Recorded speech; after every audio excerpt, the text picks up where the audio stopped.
mesdames, messieurs les membres du syndicat, monsieur les représentants de la diaspora haïtienne,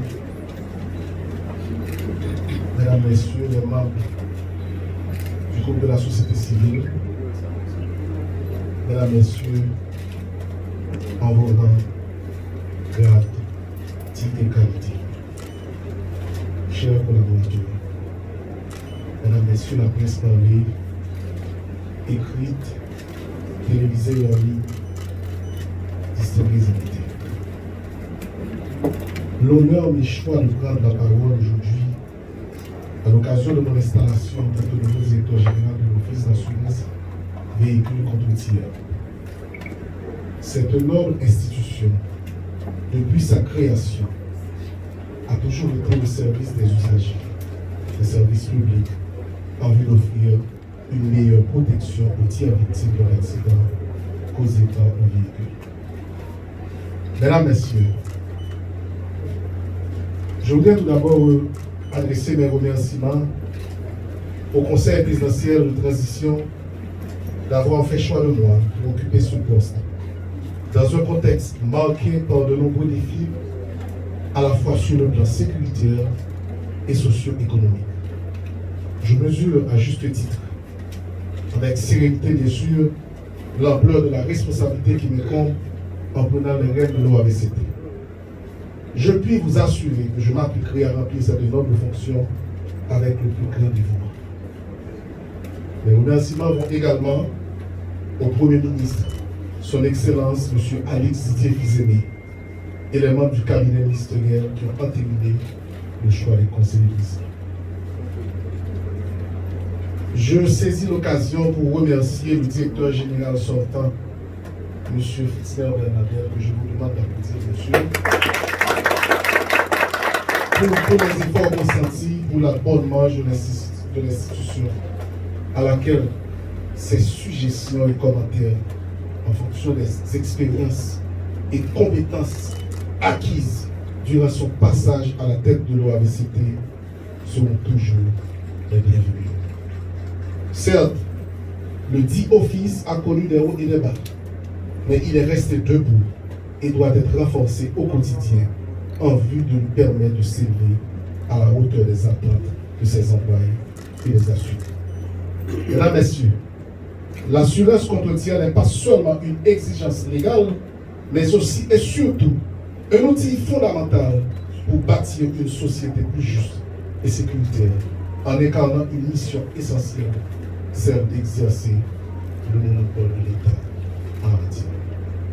Cependant, notre mission ne s'arrête pas là, car nous allons travailler activement à moderniser nos services, améliorer la rentabilité et la productivité de l'institution afin de la rendre plus compétitive et plus apte à répondre aux nombreux défis de l'heure. À cet égard, je tiens à souligner l'importance d'une transformation numérique effective de le processus de la dynamique d'offrir à nos assurés des services de qualité, de proximité plus fluide et transparents.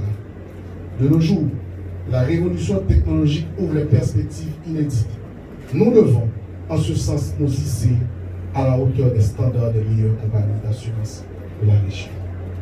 À cet effet, nos principales priorités s'articuleront autour de 3 axes majeurs. 1. La sensibilisation dans la mesure où il conviendra d'éduquer les usagers sur l'importance de souscrire une assurance et de respecter les règles de la route. 2. La déconcentration dans l'optique de rendre nos services accessibles dans les zones les plus reculées du pays. 3. L'efficacité en misant sur la réduction des délais de traitement des réclamations. J'en profite pour inviter mes nouvelles collaboratrices et mes nouveaux collaborateurs à renforcer l'esprit d'équipe et la performance d'ensemble en mettant l'accent sur la mesurabilité des actions à entreprendre. Pour y parvenir, nous allons miser sur une approche managériale axée sur les résultats. Cette démarche permettra de bien circonscrire les tenants et aboutissants de l'expérimentation avant un déploiement national. En effet, la modernisation doit être installée comme un impératif afin de pouvoir garantir l'intervention efficace de l'OAVCT à travers ces structures déconcentrées sur tout le territoire. Il s'avère donc nécessaire d'asseoir l'institution sur des structures administratives, techniques, juridiques, solides, permettant de créer des conditions favorables à sa redynamisation. Je tâcherai, entre autres, d'établir de très bons rapports avec mon ministre tutelle, M. Alfred Fils Metellus, en vue de favoriser un cadre de cohérence devant renforcer la concertation de l'action gouvernementale entre le ministère de l'économie et des finances et l'OAVCT.